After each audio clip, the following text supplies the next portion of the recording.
إن المسلمين والمسلمات والمؤمنين والمؤمنات والقانتين والقانتات والصادقين والصادقات والصابرين والصابرات والخاشعين والخاشعات والمتصدقين والمتصدقات والصائمين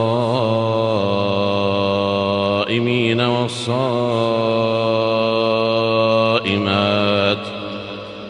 والحافظين فروجهم والحافظات والذاكرين الله كثيرا والذاكرات أعد الله لهم مغفرة وأجرا عظيما.